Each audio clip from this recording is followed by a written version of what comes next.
Hello students, good morning. Today we shall discuss about the next market structure, that is the oligopoly market structure. Okay, oligopoly. If you remember, last time we discussed about the monopolistic competition market structure. Okay, so the next market structure coming under imperfect competition is oligopoly.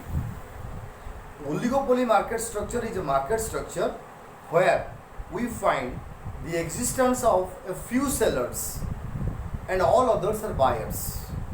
Oligo means a few, poly means seller. So oligopoly is a market structure where we find the existence of a few sellers, a few producers, a few industrialists who dominate the market to a large extent. Each seller has his own monopoly, has his own dominance over the market, and each product, each producer has his own customers in the market. So the type of market that we find today is also oligopoly market. Remember, under oligopoly we find the existence of a few sellers. Few has no definition, but few means generally more than 2 but less than 10, let's say.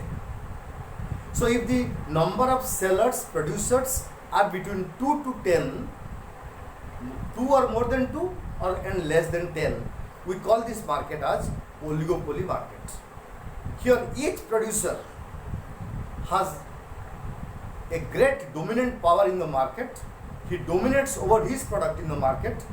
He has a major chunk of the consumers towards his product, and this market we find in the real world of today. Because you see, for any product, you just imagine how many producers are there. Let's talk of television, let's talk of computers, let's talk of AC, fridge. Imagine how many producers are there. Even you talk of your ball pen, how many producers are there? In TV, we find, let's say, 5-7 companies producing TV. It may be Samsung, it may be LG, it may be your Philips, it may be Panasonic, it may be anything of these companies. They are less than 10 or around 10. And each TV producer has a tremendous influence, tremendous impact upon its own customers. That is, they have a major share, they have a great share in the total sale of TV in the market. So this type of market is called oligopoly market. In Odia we call this as Kati Payadhikara Bajar. So because it's difficult to tell in Odia, so I'll tell you in English. This is called oligopoly. In fridge also we find similar things. Companies like Samsung, LG, Panasonic, you can say these are the companies, Godrej. These companies, they produce TVs, fridge, ACs. In computer also we find a few sellers produce computers and sell in the market. Therefore this is a market which we really found in today's world, oligopoly market. The simplest form of oligopoly is, remember, this is called duopoly. The simplest form of oligopoly is called duopoly, where we find only 2 sellers. Duo means 2, poly means seller. So the market where we only find 2 sellers and all others are buyers, that market is called as duopoly market. But here we are talking of oligopoly, where there is not only 2 sellers, there are a few sellers, and this is found in the real world today. So the oligopoly market has a number of features. Let us discuss one by one what are the important features of oligopoly, or if we find these characteristics, we call this market as oligopoly. The first one is, you see here, first one is few sellers. I have told you just now that it is a market where we find the existence of few sellers. There are not unlimited sellers. There is not only one seller. There are existence of a few sellers of a product in the market where the buyers choose which product to they want to buy, and this market has few sellers, and your choice is also limited to these few sellers, right? So it is a first point. Second point is interdependence. Now this is a very important point which says that every producer, every seller is interdependent upon his rivals. That is, let's say there are 10 producers in the market producing televisions. So all 10 producers are interdependent. Atma ba anto nirvarashilata. Tanko bhitare they have total dependence upon each other. That is, they sink and swim together. That is, whatever action one will take, immediately another will show its reaction. Okay, that is complete interdependence. One cannot take independent decisions by himself. If I take any independent decision by myself for my company, immediately others will retaliate. They will immediately show their reaction, and they will take another step by which the buyers will be attracted towards them. Okay, I will tell you one example how they are interdependent. Now suppose there are 10 sellers. One seller thinks that he will reduce the price. Okay, so that particular seller reduces the price by 10%. What is in his mind? That if 10% price is reduced, automatically he will have more consumers. So, deducting some of his profit, he reduces the price to 10%.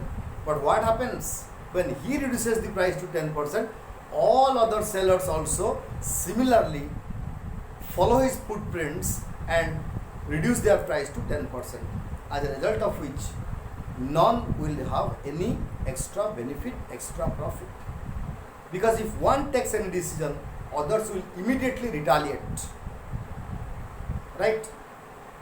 Now, if the same seller will go to increase the price, if he saw that by reducing the price by 10%, everybody reduced. So if he goes to increase the price by 10%, what happens? No rival will ever increase the price by 10%. So that he will have less sales. He will incur loss, because when he reduces the price, everybody reduces. But if he increases the price, nobody follows him, nobody increases him. So his own customers will move to others. So he will have a great loss. Right? So therefore, they are interdependent. Means whatever decision one takes, it automatically it is retaliated by others in the market. Therefore, whatever they do, they are interdependent. One cannot take any independent decision by himself. Third is indeterminate demand curve. In this market, no seller is sure about his demand curve. As to how much good he will sell in the market, what will be the shape of his demand curve, that no seller is confident because of the reaction of his rivals. If I am a seller, I don't know how much of my good will be sold, because I don't know what reaction, what action my rival will take. If my rival will take some favorable actions for him, naturally my sale will be reduced. So I am not at all sure as to how much commodity, how much good my company will sell, my goods will be sold in the market. Therefore, here the demand curve that faces an oligopolist is always indeterminate. Advertisement cost, this is very simple. Because in the market, every seller wants to surpass the other. Every seller wants to capture this major chunk of the market. Therefore, they go for attractive advertisements to entice, to attract the customers towards them. So they go for very attractive advertisements, bringing the Bollywood stars, the film stars, the cricket stars, and they go for advertisements, very charming advertisements, attractive advertisements, which will attract the customers, and they will have more sale promotions. Next is let me say cutthroat competition. Yes, I just told you that is full of advertisements. So this is because of competition. In this market, there is cutthroat competition. Every seller tries to surpass the other. every teller tries to have more self promotion and maximize his profit by more sales. So that we find lot of competition, and these unhealthy competitions, this is not healthy competition. There is a lot of unhealthy competition in the market by which a seller tries to promote his sales. And lastly, price leadership. Now the last feature of oligopoly market is that because of the cutthroat competition, because of high advertisement cost, because of all these tussles, what they will do? They will finally come to a conclusion. They will choose one of their influential firms, industries, influential companies to be their price leader. And whatever this company, this firm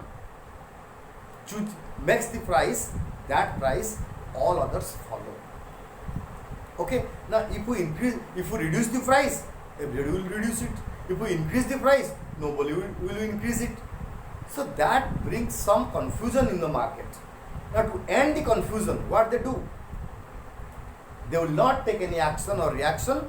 They will simply look at or follow the most influential, the biggest firm of that country, and whatever price their firm fixes, all other firms, they simply follow him, which we call as price leadership. Whatever that leader fixes the price, they will accordingly fix their price in the market, so that there will have no tussles, there will be no confusion, there will be no ambiguity in the market, and they can sell and promote their goods in a proper manner. Okay. Therefore, in this market, oligopoly market, remember, the price leadership is the most important feature. Also, in few sellers, interdependence, indeterminate demand curve, advertisement costs, price leadership, and cutthroat competition. These are the 6 features of the oligopoly market structure. Remember this, read this from the book. Any doubt? Give me in comments. I will explain the next time. Okay. So try to see my videos from the beginning to the end. Try to add new friends. And if you have not yet subscribed, please subscribe it. Please share it to others. Let them see it. Okay. Any doubt? Ask me. So next time we shall discuss the remaining part of the market chapter, and we shall complete the chapter next time. Okay. Thank you for watching. Have a nice time.